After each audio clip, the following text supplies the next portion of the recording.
ভারত পাকিস্তানের যে এখনকার পরিস্থিতি, এই পরিস্থিতি কোন দিকে যাচ্ছে এই বিষয়ে আপনার কাছে জানতে চাই।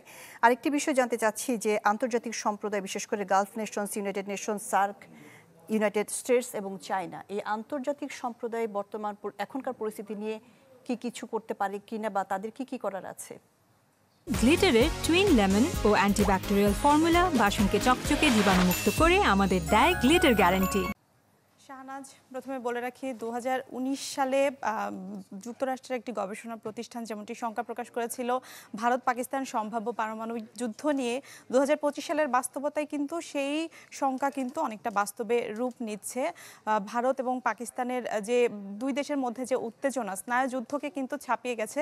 এই উত্তেজনা নিয়ে কিন্তু এরই মধ্যে আশঙ্কা প্রকাশ করছেন বিশেষজ্ঞরা। তারা বলছেন এই অঞ্চলে যে কোনো ধরনের ভুল পদক্ষেপ বড় ধরনের পারমাণবিক যুদ্ধের দিকে ঠেলে দিতে পারে গোটা অঞ্চলকে। শেষ খবর পাওয়া পর্যন্ত পাকিস্তানে এখন পর্যন্ত ভারতের যে হামলা, তাতে 26 জন বেসামরিক নিহত হয়েছেন এবং 46 জন আহত হওয়ার খবর আমরা পেয়েছি।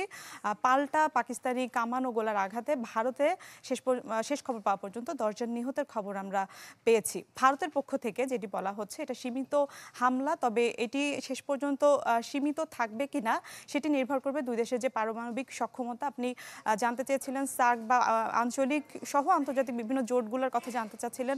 সার্ক এখানে অনেকটাই অকার্যকর ভূমিকা পালন করে। জাতিসংঘ এরই মধ্যে দুই পক্ষকে সংযত হওয়ার আহ্বান জানিয়েছেন। যুক্তরাষ্ট্রের পক্ষ থেকেও বিবৃতি দেওয়া হয়েছে। শাহনাজ। জি মিলা, আপনাকে ধন্যবাদ। ভারত পাকিস্তান পরিস্থিতি নিয়ে সব শেষ খবরাখবর জানাচ্ছিলেন মিলা খন্দকার।